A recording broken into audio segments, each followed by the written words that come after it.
Hello, my dear. Welcome back to the Darren Well podcast. I have really missed connecting with you guys, and I'm so grateful that you're here today.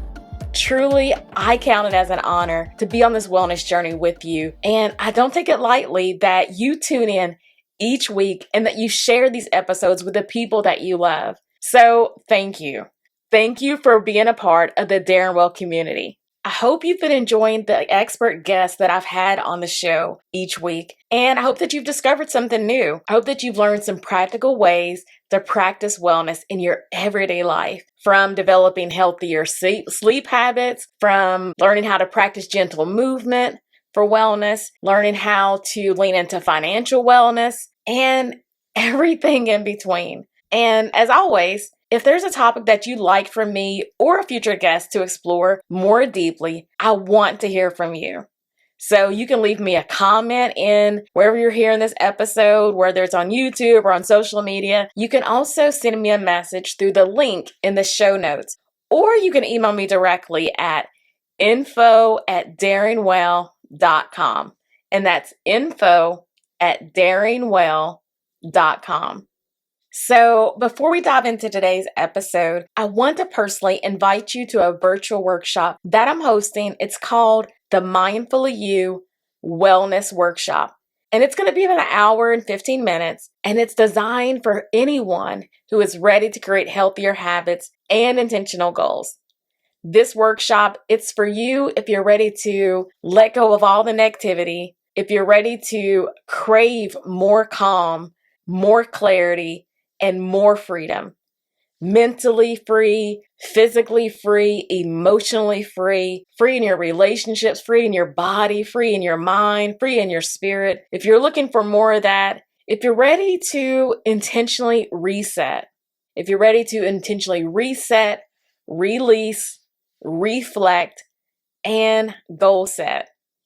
If this is speaking to you, I would love to truly support you. You can sign up and get all the details at daringwell.com/workshop. And that's daringwell.com/workshop. As we look at this new day, new month, new year, I want to ask you a question.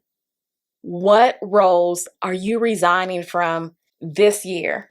What are you choosing to no longer do, to no longer sign yourself up for? What roles are you resigning from this year? So here's something I want you to hear clearly today. If you want something different, you have to be willing to do something different. Because my dear, nothing changes if nothing changes, right? So you have to be willing to do something different.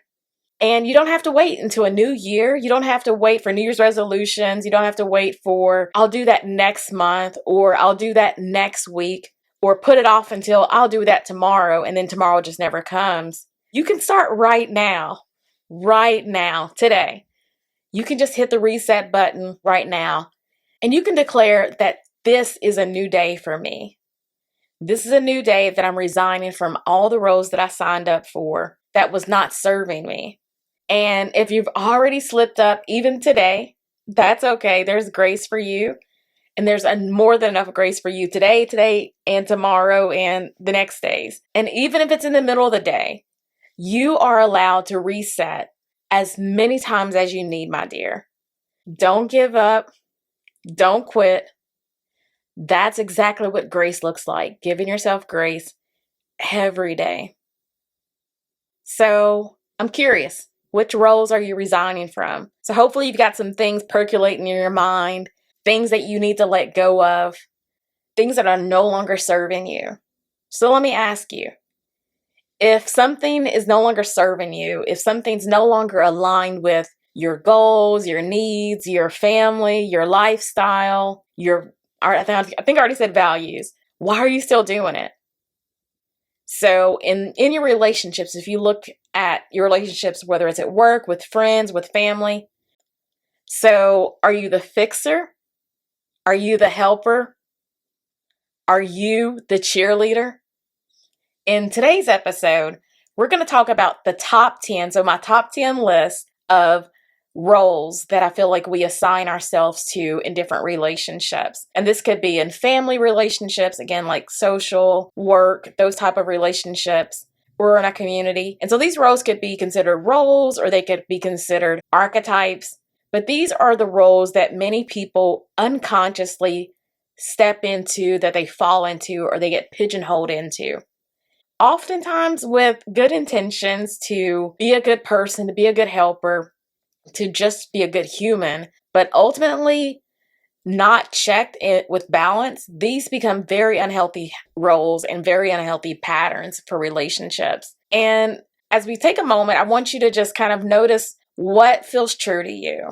And here's the truth. Healthy relationships, they do require a healthy understanding of who you are.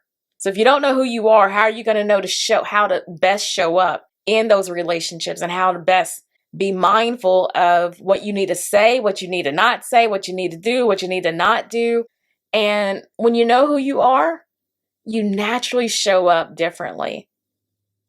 So let's think about that. So as we walk through these roles together, I want you to gently notice where you see yourself. So as we walk through these roles together, I want you to gently notice and mindfully be aware that you can see yourself not with judgment, not with shame, not with guilt, but with loving kindness, through the eyes of loving kindness, because that's going to help you to have that awareness to make the change that you need to make. Awareness comes before you have change. I always say that you can't change something that you're not aware of.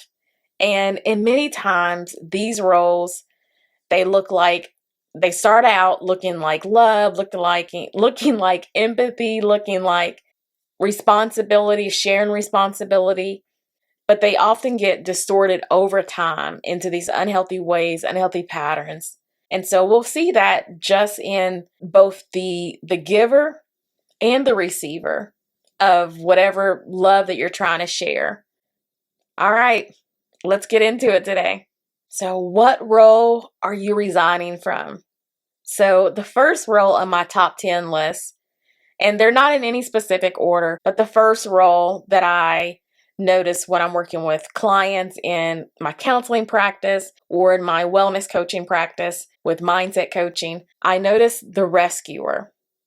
So the rescuer feels personally responsible for saving others from pain, from failure, from discomfort.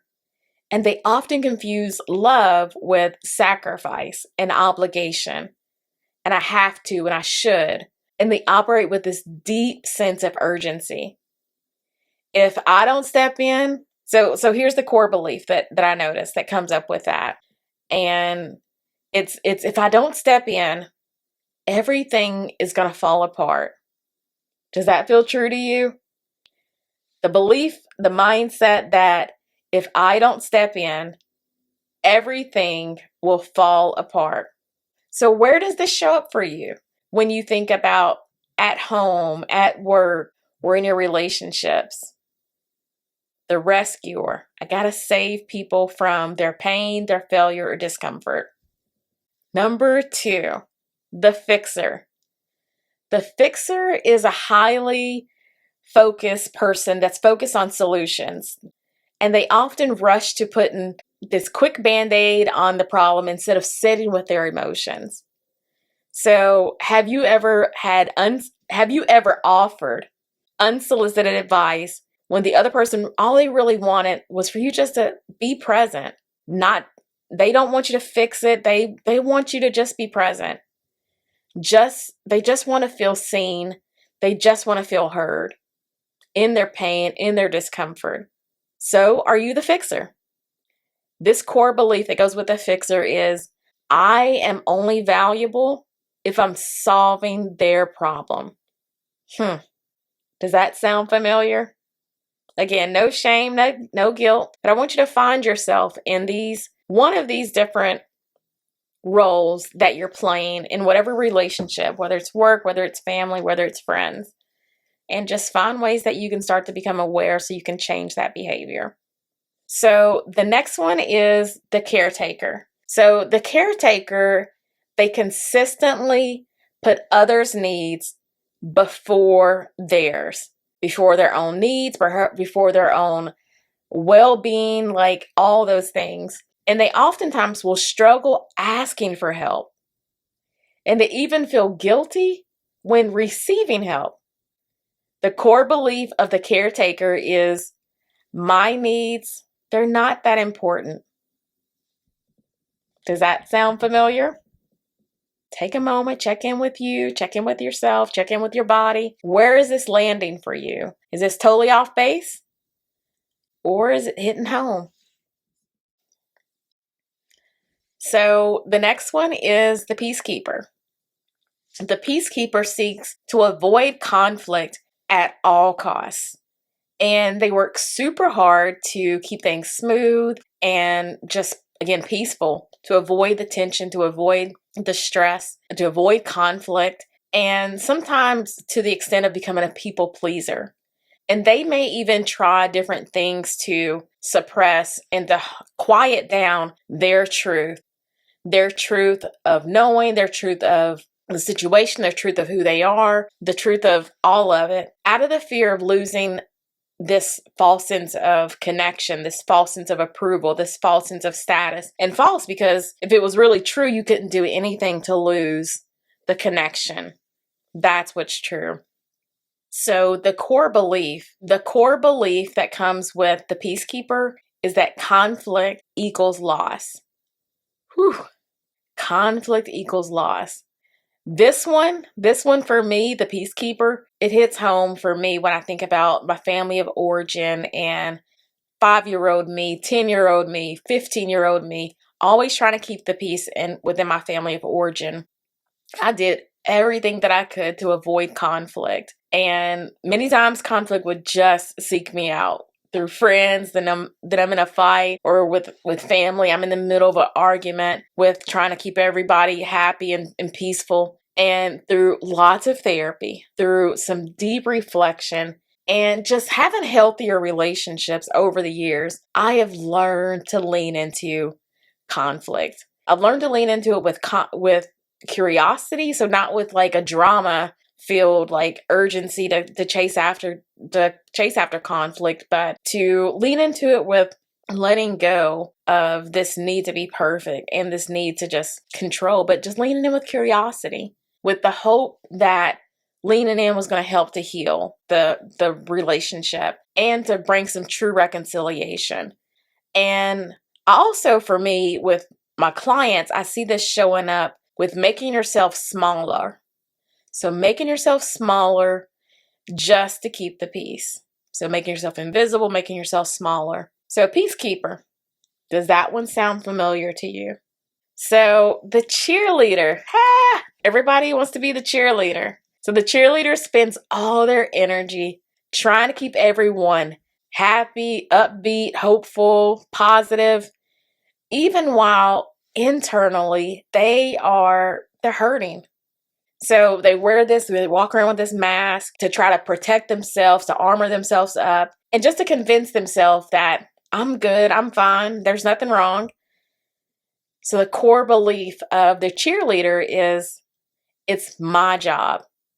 It's my job to keep things upbeat. It's my job to make sure everyone's happy. My dear, that's super codependent. Your happiness and other people's happiness is not dependent upon you. And if it is, there's a problem. That's an unhealthy balance.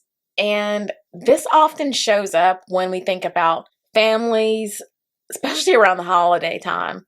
So for you, where do you see the cheerleader showing up in your relationships? And are you the cheerleader?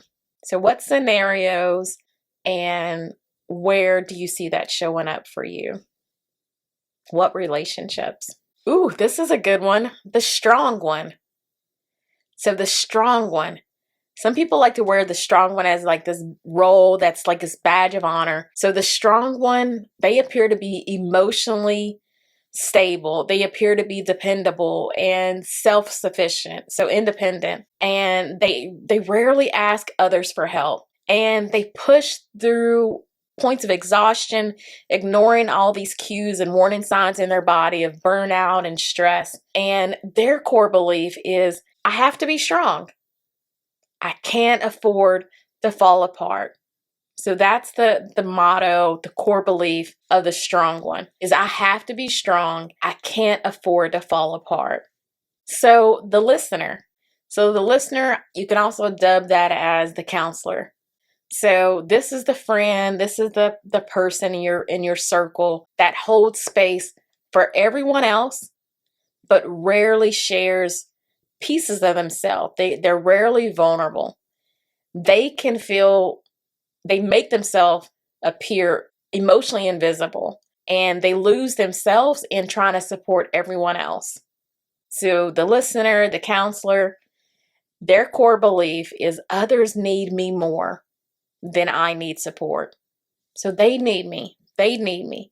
So you're always putting everyone else before your needs and not being vulnerable. All right, we're rounding down the list. We're at number 8. So the protector. So the protector, they overfunction. They overfunction by shielding others from discomfort. They overfunction by protecting others from their consequences, the hard truths. And the protector, their core belief is it's my job to protect them, and it's my job to keep them safe. So where do you see this showing up as the protector? For me, I see the protector showing up as, especially with parents. I think it's really hard, especially as I'm a parent myself, parent of adult children, and I get it. It's hard to not want to go into mother bear mode and want to protect. But with parents, I see this happening. Again, even with adult children. And so where does this show up for you in your life when you think about the protector? Are you trying to protect your family member that's struggling with substance use? Are you trying to protect your parents from something that is a hard truth? Are you trying to protect your children? Are you trying to protect your coworker? Like, who are you trying to protect, and what are you gaining from it? Almost done. We have 2 more left. So the people pleaser.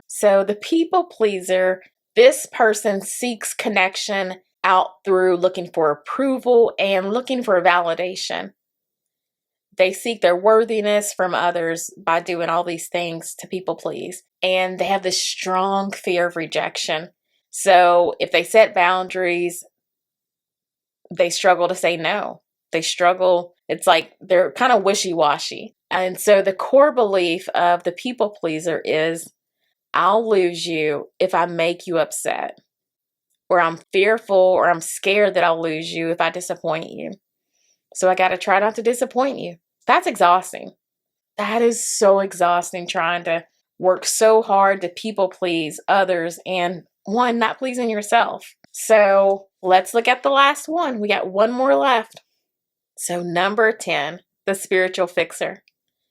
So the spiritual fixer, they use prayer and they use faith to try to bypass emotional processing and emotional, like just checking in with themselves. They use it also sometimes to pass through grief and pass through discomfort without really truly dealing with the issue.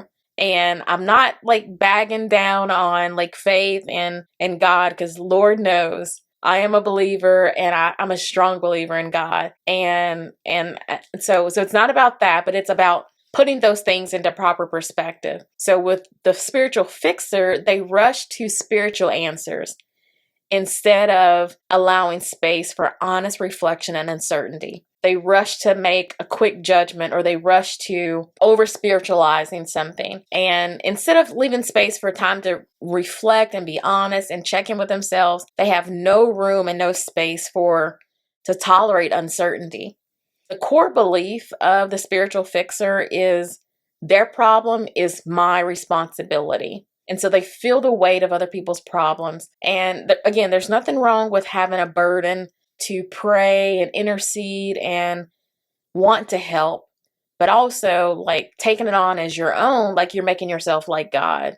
Like that's out of perspective. The core belief also is that I should be able to fix it by just praying harder. Like you can't earn it. You can't earn and wipe away somebody's pain, somebody's discomfort by just praying harder. Like, yes, you need to pray, but also you need to leave room for God. You need to leave room for opportunities to play out as they're supposed to.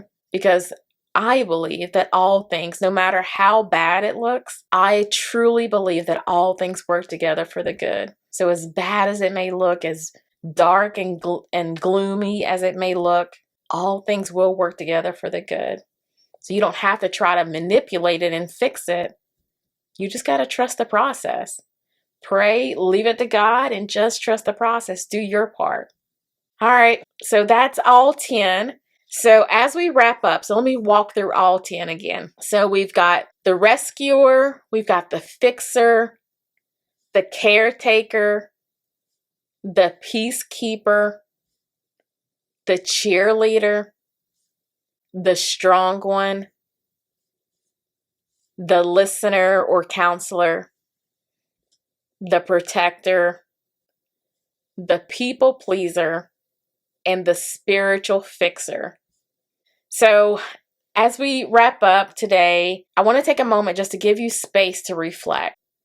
So again, I'm going to do a lot of that and have space for you to do that and hold space for you at the workshop. So you're welcome to join me. But I just want to give you something that you can do practically like right now. So are you the strong one when you think about for everyone else? Thinking that I need to be that, wishing that you could be that for yourself, thinking that I don't have anybody for me. Are you so afraid to stop doing because you're afraid that you're going to lose a relationship? Thinking that what if they leave? What if they get mad? What if nobody sees me anymore? Are you misplacing and mistaking and misunderstanding love for doing? Like you can't earn love.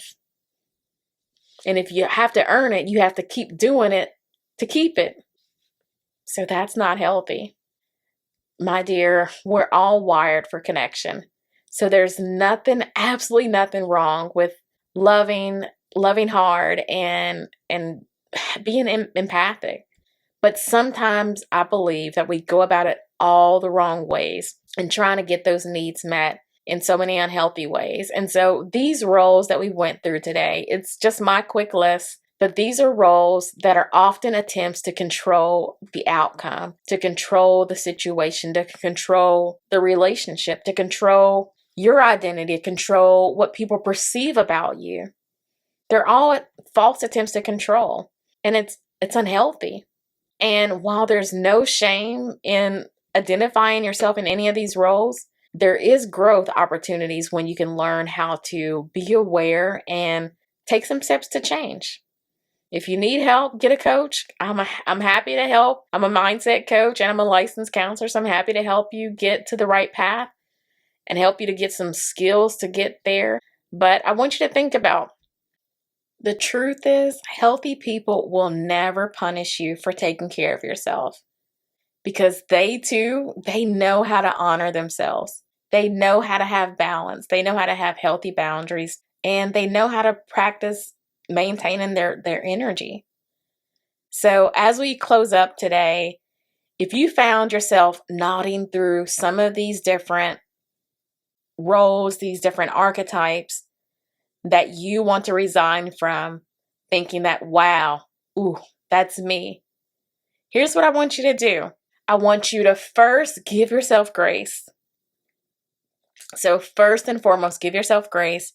Then I want you to just pause and to reflect so you can make a note of, this is something that I want to focus on. This is a goal that I have that I want to work on and do better with and have better balance with in my relationships.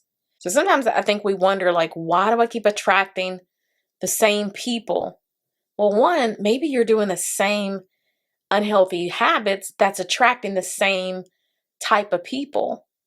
So many times we attract out of this unmet need that we throw out this energy out there.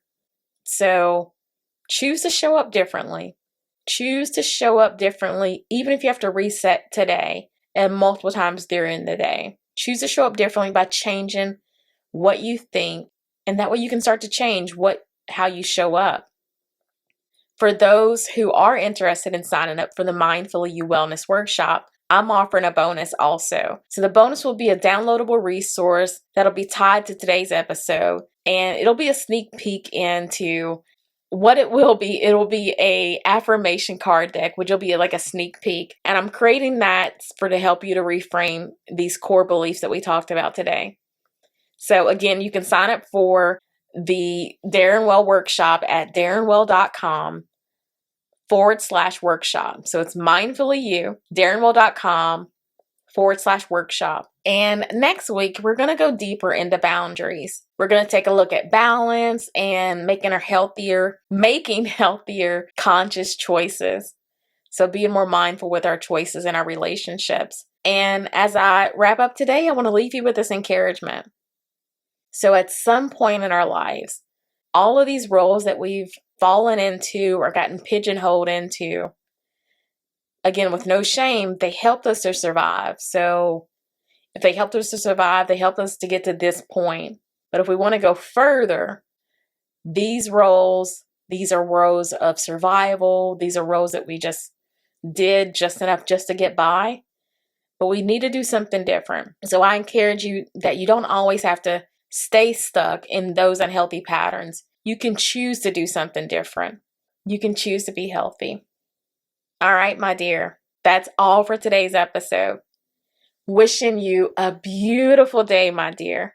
Until next time, keep living, keep loving, and keep daring well. Take care, my dear. God bless.